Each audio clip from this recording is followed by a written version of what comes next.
thanks for joining us tonight. Thank you, Tucker. Good to be with you. Thanks. Well, activists on the left were planning to protest President Trump's choice well before it was actually made, before there was any name. Now, a great pulsating blob of humanity has gathered on the steps of the Supreme Court here in Washington to denounce Judge Gorsuch and demand his rejection. Marge Baker is a spokeswoman for People for the American Way, and she joins us from the steps of the Supreme Court, where she is protesting as we speak. Marge, thanks a lot for coming on. Is that right? Thank you so much for having me, and I really appreciate the opportunity to speak to you and your viewers. It's great to be here. Well, thanks. Well, I'm glad to hear from you. So you've been planning this for some time. I got the press release, and you didn't know who the president's pick was going to be, but you believed it was going to be, quote, extreme. If it had been, I don't know, someone on the left, if Michael Moore had been the nominee, would you still be protesting because he was Trump's choice?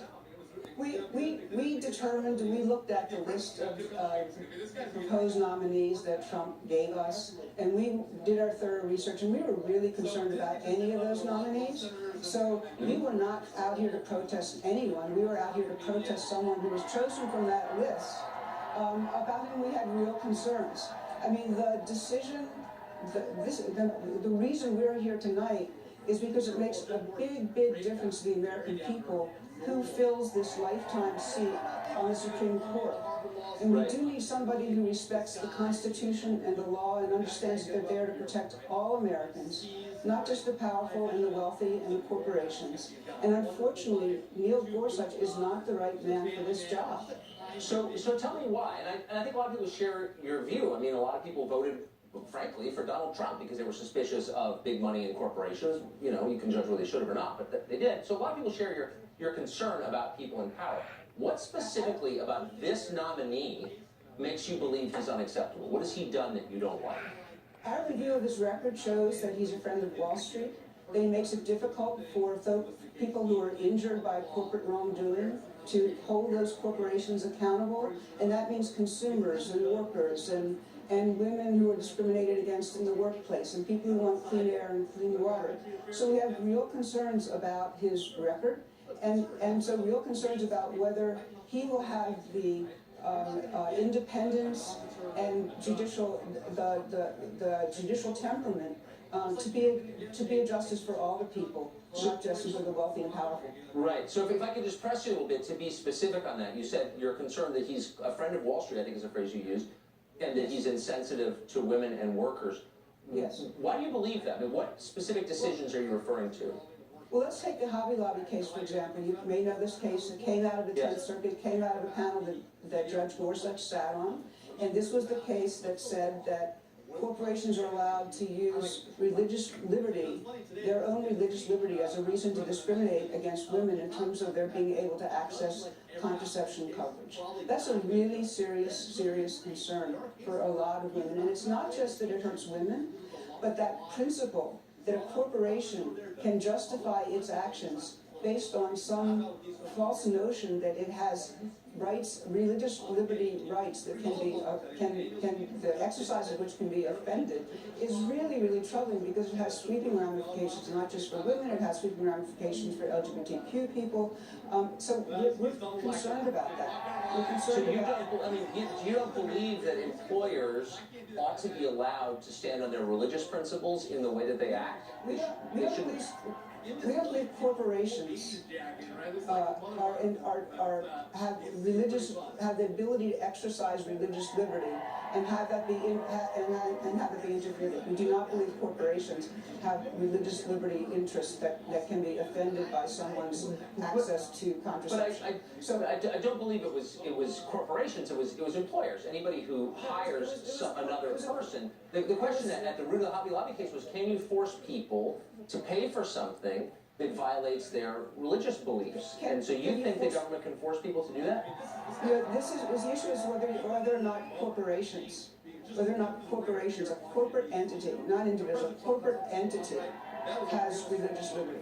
But there's also real concerns about, we need somebody who's fair-minded, right? We need somebody who can be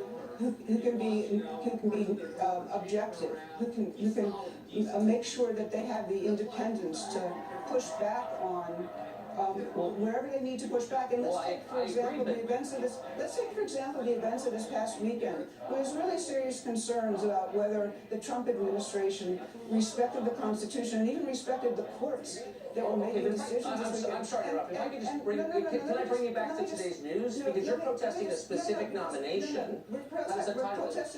We're protesting a nominee and questioning whether that nominee has the independence of mind, will be a fair and neutral arbiter and have the independent judgment to be able to make decisions about whether or not that involve protecting the Constitutional. And we're concerned about that. We're concerned about whether or not. I want to give you a fair hearing, but I can't let you filibuster. I'm sorry, Marge. I just have to ask you a simple question. What suggests that he doesn't have that independence or that fairness? Do you have any evidence of that?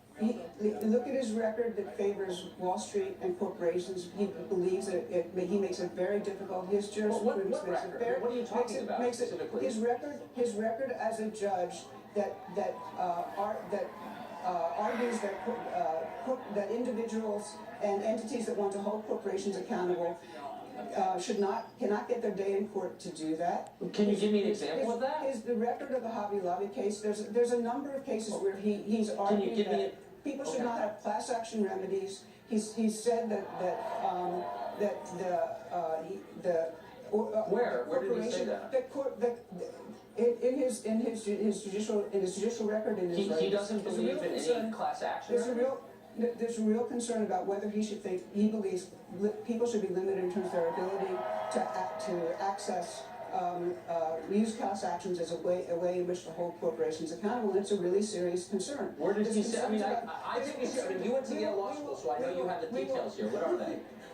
I'm not going to go through case names for you, but we. Well, just help us here. Understand what you're saying. Go to our website pfal.org, and you'll be able to see cases where he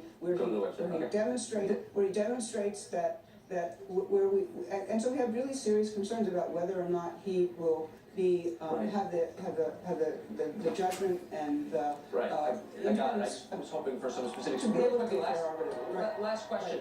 I've been through an awful lot of these for the past 25 years. It almost always comes down to calling the nominee a racist. I'm just giving you the option now. Do you think that he's a racist? Will you be making that case?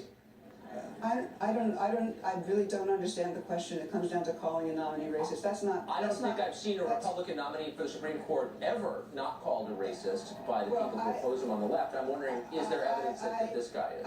I don't think that's the issue here. Let's remember the issue here is whether you have somebody who's being nominated to the bench who understands that corporation and the laws of this country are for all of us, not just the powerful and the wealthy and the privileged. And that's what we're going to be making the case. And that's what we're going to be making the case. We think that's what the American people want to see in their justice, and we do not believe that Neil Gorsuch fits that bill. So I agree with the first part. I don't think you've quite made the case here, but maybe you will. We will be making that case. This is day one. We were making that case, and we believe that we will see support on both the Democratic and I hope you're not preemptively judging here, Marge, because I sense you may be, but we'll have you back when you have a full case to display to our viewers. Thanks a lot. Not preemptively judging at all. We are serious about this, and we believe that the American people will understand that this is not a justice for all the people. Okay. Thanks. Okay. Marge Baker, thanks for joining us.